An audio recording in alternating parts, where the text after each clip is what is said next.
छत्तीसगढ़ में 2023 के विधानसभा चुनाव से पहले कांग्रेस ने चुनाव घोषणा पत्र समिति सहित अन्य 6 समितियों के गठन का निर्णय लगभग ले लिया है।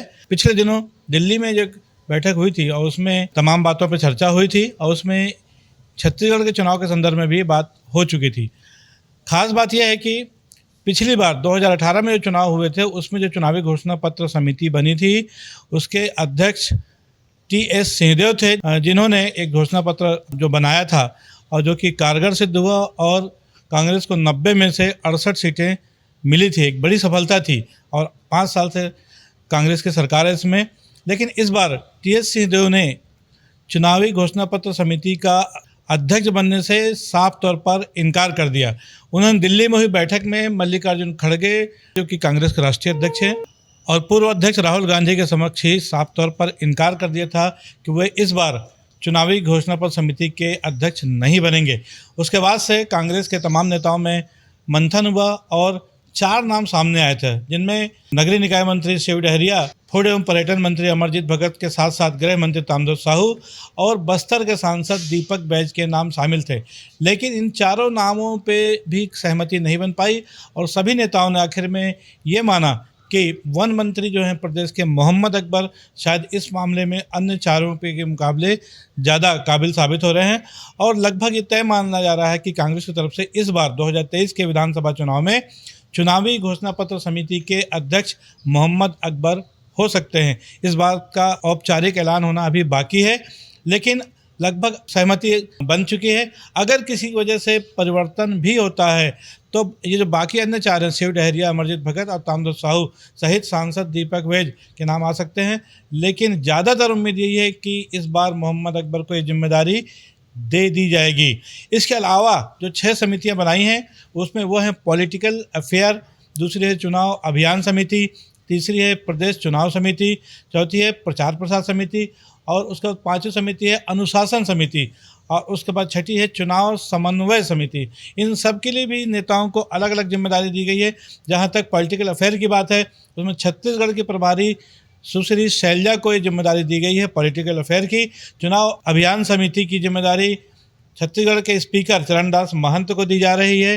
प्रदेश चुनाव समिति की जो कमान है, जो छत्तीसगढ़ प्रदेश कांग्रेस कमेटी के अध्यक्ष मोहन मरकाम, उन्हीं के पास रहेगी ऐसा माना जा रहा है। प्रचार प्रसार समिति की जहाँ तक बात है वहाँ पर नगरीय निकाय मंत्री शिव डहरिया को ये जिम्मेदारी दी जा सकती है। चुनाव अनुशासन समिति जो है उसमें जो सीनियर विधायक हैं धनेंद्र साहू, उनके नाम पर लगभग सहमति बन गई है।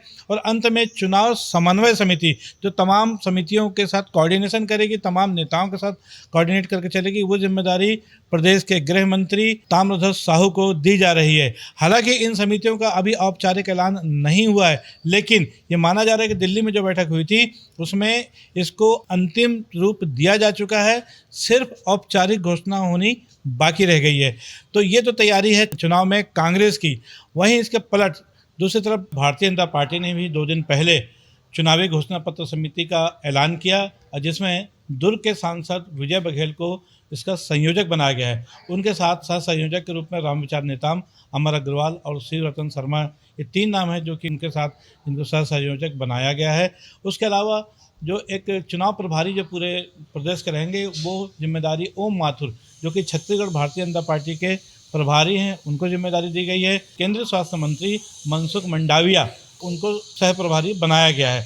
इसके अलावा छत्तीसगढ़ से 2 लोगों को राष्ट्रीय कार्य समिति में भी जगह दी गई है चुनाव अभियान समिति में, और उसमें दोनों जो नाम है उसमें धर्मलाल कौशिक और विष्णुदेव साय, जो कि प्रदेश अध्यक्ष रह चुके हैं। विष्णुदेव साय छत्तीसगढ़ भारतीय जनता पार्टी के, धर्मलाल कौशिक भी नेता प्रतिपक्ष रह चुके हैं, बड़े नाम है दोनों। इनको केंद्रीय चुनाव समिति में भी जगह दी गई है। इन सब के पीछे खास वजह है कि बहुत जल्द इस बार जो विधानसभा सत्र शुरू होने वाला है मानसून का, उसमें भारतीय जनता पार्टी कांग्रेस को घेरना चाहती है। हालांकि ये माना जा रहा है कि शायद ये अंतिम सत्र होगा, अगर शीतकालीन सत्र से पहले का कहा जाए कि मानसून सत्र जो है, और चूँकि 5 महीने बाद चुनाव होने हैं तो भारतीय जनता पार्टी चाहती है कि कांग्रेस को जो उनके जो चुनावी घोषणा पत्र में धान खरीदी का जो मसला है उसको लेकर के, शराबबंदी का जो वादा है, और तीसरा जो है कर्मचारियों का नियमितीकरण, ये 3 मुद्दे भारतीय जनता पार्टी इन पर फोकस कर रही है और जिसमें वो कांग्रेस को इस बार घेरेगी। एक बात और, एक समिति आज ही बनी ताज़ी और वो है बीजेपी की आरोप पत्र समिति। और आरोप पत्र समिति में अजय चंद्राकर को ये महत्वपूर्ण जिम्मेदारी दी गई है। उसको उस आरोप पत्र समिति के मेन रहेंगे, संयोजक समझ लीजिए, अध्यक्ष समझ लीजिए। और उनके साथ 2 सदस्य बनाए गए हैं और वह पूर्व कैबिनेट मंत्री प्रेम प्रकाश पांडे और ओपी चौधरी, जो कि आईएएस हैं और खरसिया से पिछली बार चुनाव लड़े भी थे। वो इन दोनों को अजय चंद्राकर के साथ आरोप पत्र समिति में जगह दी गई है। कुल मिलाकर देखा जाए तो कांग्रेस के खिलाफ अविश्वास प्रस्ताव लाने की तैयारी भी पहले भारतीय जनता पार्टी कर चुकी है। इस बार वो फिर मानसून सत्र के दौरान, जो आगामी जुलाई में ही होने वाला है, उसमें उसको रखेगी, घेरने का प्रयास करेगी। और ये जो नई आरोप पत्र समिति बनाई गई है अजय चंद्राकर के नेतृत्व में, इसने एक नई रणनीति के तहत काम करना शुरू कर दिया है। और ये उम्मीद है कि और भी आरोप बहुत सारे, वो कांग्रेस के जो 5 साल का कार्यकाल था, जो उन्होंने चुनावी घोषणा पत्र बनाया था, उसको लेकर वो आरोप पत्र बनाएंगे और उसमें विधानसभा में कांग्रेस को घेरने की कोशिश करेंगे। बहरहाल कांग्रेस के लोग भारतीय जनता पार्टी की इस रणनीति का कैसे सामना करेंगे, कैसा बचाव करेंगे, ये तो आने वाला वक्त ही बताएगा। लेकिन कांग्रेस और भाजपा की जो समितियां बननी शुरू हो गई हैं, जो साफ तौर पर इशारा कर रही है कि दोनों ही पार्टियों ने 2023 के विधानसभा चुनाव के लिए कमर कस ली है। और आने वाले 4-5 महीनों में बहुत सारे उलटफेर, बहुत सारे हथकंडे और बहुत सारी रणनीतियों को हम सब सामने देखेंगे। और उसके बाद ये देखेंगे कि आखिरकार अंत में जीत का सेहरा किस पार्टी के साथ बनता है। आज के लिए बस इतना ही। हमारी ये खबर, हमारा ये विश्लेषण कैसा लगा आपको, इसको लाइक करें और हमारे चैनल को सब्सक्राइब करें। जय हिंद, जय छत्तीसगढ़।